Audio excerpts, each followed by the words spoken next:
Good afternoon, and welcome to this afternoon's edition of the Urban Life Training video blog.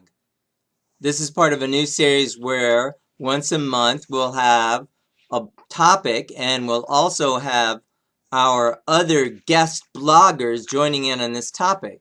So this month's topic, this month being the month of July, is sexual abstinence a viable choice in today's dating or courtship scene?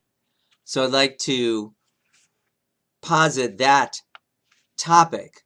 And I would say, yes, of course it's a viable choice. But sometimes if you read different, comments online and blogs and stuff, you wouldn't know that, of course. Well, why is sexual abstinence before marriage a viable choice in today's dating or courtship scene? Well, first of all, I would say God specifies only one partner for life and no sex outside of marriage. So that's a very important point for many people.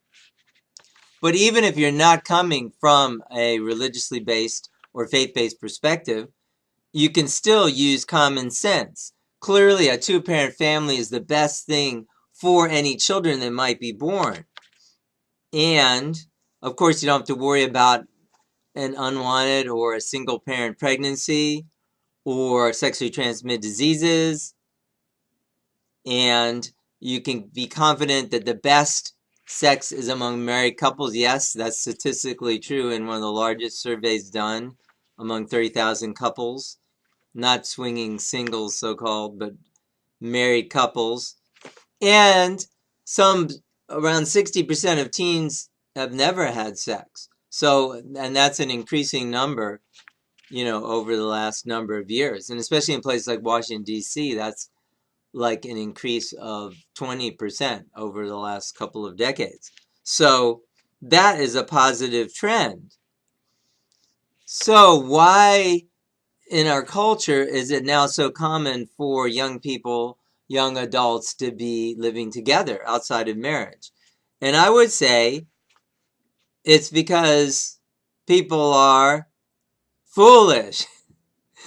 Because they're not thinking about what gives them the greatest chance of success. The fact of the matter is, living together is not a good preparation for marriage. Actually, if you live together, you're more likely to divorce. You're more likely to slide and not decide. You may, be in a relationship, or even if you do decide to get married, to marry someone who you wouldn't otherwise if you weren't living together.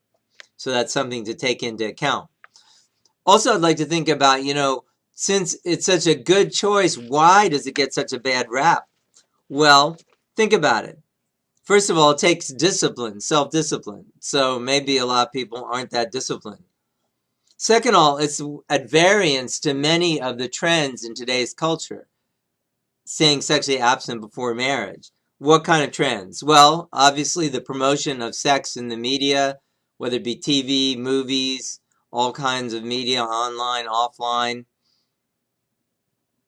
promoting a culture of, having sex anytime, with anyone. It's at variance with the culture of abortion.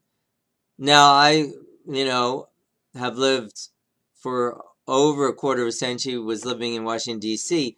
Well, that's a place where some 45+% of abortions, or rather pregnancies, among, pregnancies, period, and an abortion, especially in the black community. Well, that's a whole, business. And of course, that's wrong. And also, the person who started was Margaret Sanger, and I blogged about that on some of my different blogs. So the culture of waiting to have sex is at variance with the culture of abortion.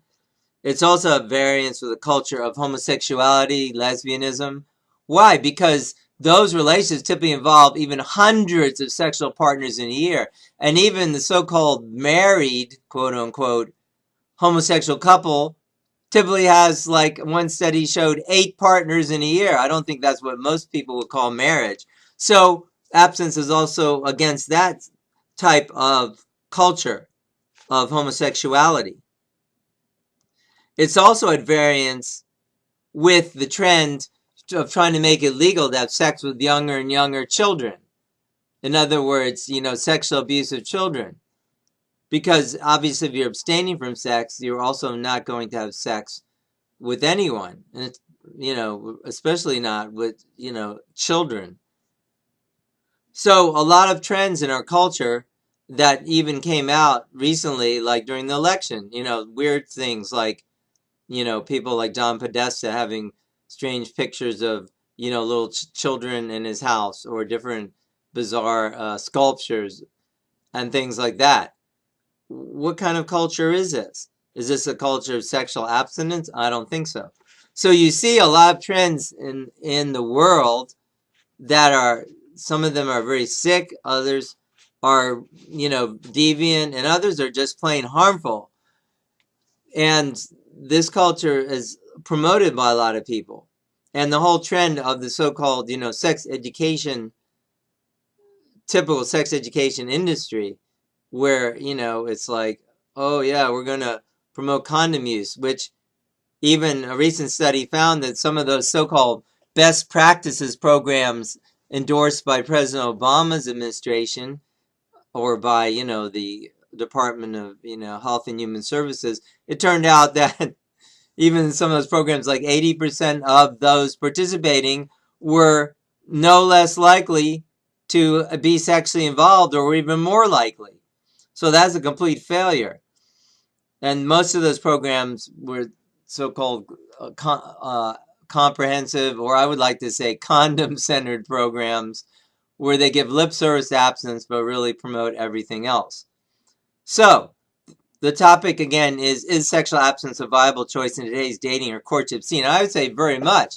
It takes more integrity to remain sexually abstinent. It takes more integrity to prepare for marriage. It takes more integrity to have a relationship that is holistic and decent. So it's a very viable topic, and we're going to ask you to chime in the comment section, and we're going to ask you if you would like to submit your guest blog, written or video blog, and we'd love to post it here, so you can contact us, and we would love to hear from you. So that's our topic today. I hope you will chime in on it, and we'll all build a culture that is one that is healthy for children, healthy for adults, and that brings about a happy and healthy world. I'm your host today, Richard Urban. I'm the co-founder of my wife Stacy of Urban Life Training. Hope you enjoyed this video, and we'll look for your comments. Thank you, and have a good afternoon until next time.